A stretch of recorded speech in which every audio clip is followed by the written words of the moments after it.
lugar na parte ng Zambales, sagana sa katubigan at kabundukan. Nagmula ang ngalan ng bayan sa kanilang pinuno noon na si Apo. Siya'y matapang at makatarungan, kung kaya't siya'y minamahal ng kanyang nasasakupan.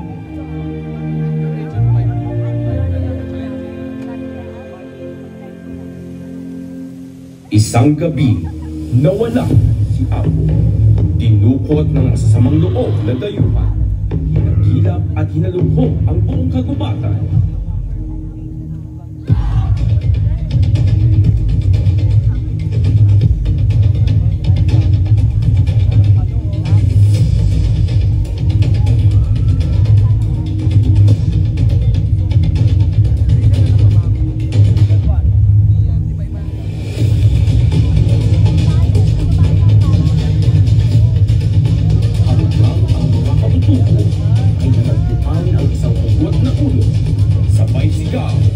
Ulo ng Apo. At ako'y nagbunsod pangalan ng lugar ng Olongapo. Taong 1941, ikalap ang digmaan sa bayan. Ito ay nagwasak ng mga Hapon.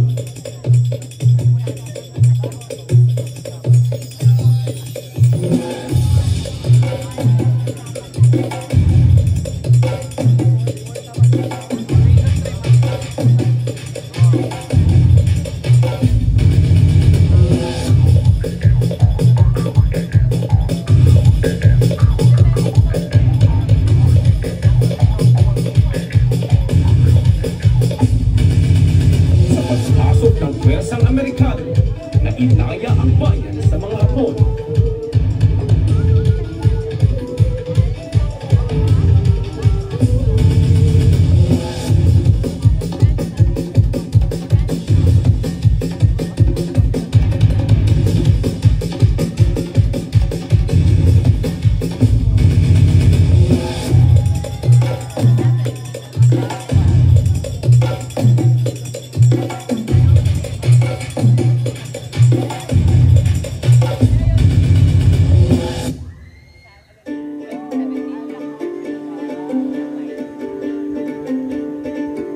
Subalit noong 1991, sumiklab ang nakalulunod sa pangyayari sa bayan.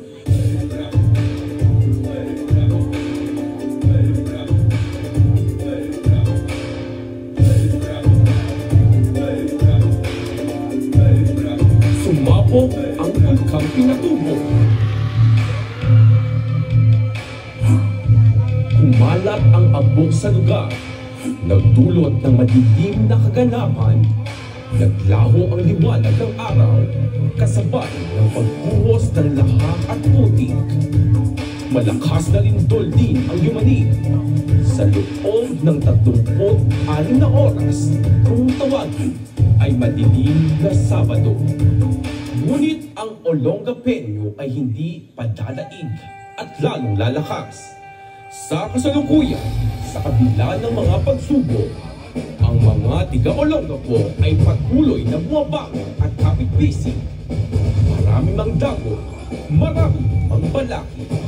Ang ulo ng Apo na sumisimbolo ng kagitingan at kausayan ay mananatiling ehemplo sa kanyang mga apo tungo sa unlad na bukas. Mabuhay ang mga apo ni Apo!